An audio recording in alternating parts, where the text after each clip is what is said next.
Shalom Bapak Ibu, Saudara-saudari yang saya kasih dalam Tuhan Yesus Kristus. Sabda Sadik pada hari ini berbicara tentang doa yang berkenan, bagian yang ketiga. Di dalam Matius pasal 21 ayat 21 sampai dengan 22, di sana dikatakan, Yesus menjawab mereka, "Aku berkata kepadamu, sesungguhnya jika kamu percaya dan tidak bimbang, kamu bukan saja akan dapat berbuat apa yang kuperbuat dengan pohon ara itu, tetapi juga jikalau kamu berkata kepada gunung ini, beranjaklah dan tercampaklah ke dalam laut, hal itu akan terjadi.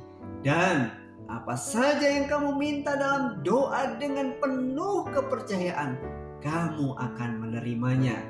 Kalau kita melihat di dalam perikop ini,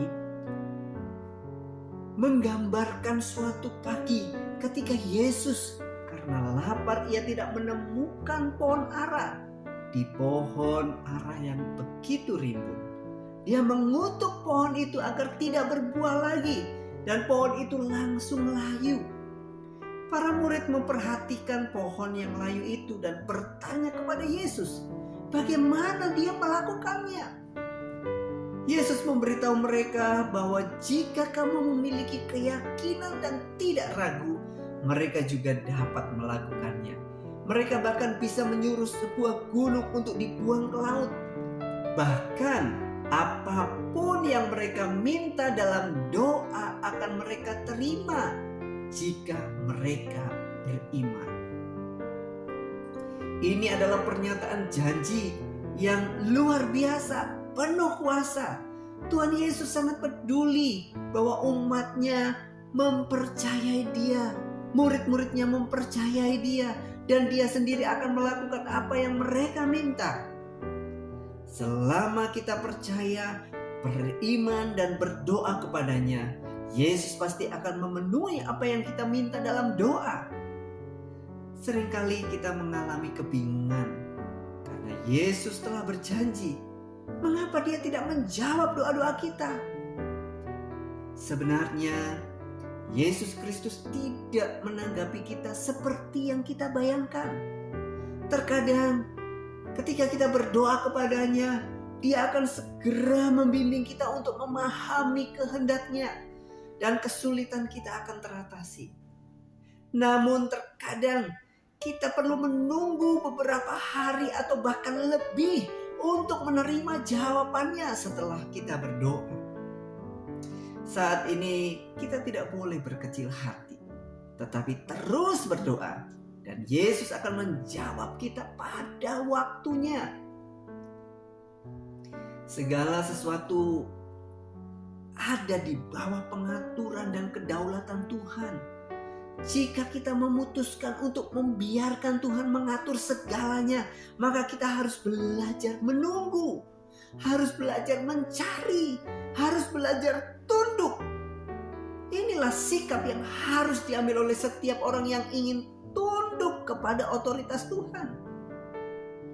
Untuk mempertahankan sikap seperti itu, untuk memiliki kualitas seperti itu, kita harus bekerja lebih keras, melatih diri kita melakukan apa yang menjadi kehendaknya.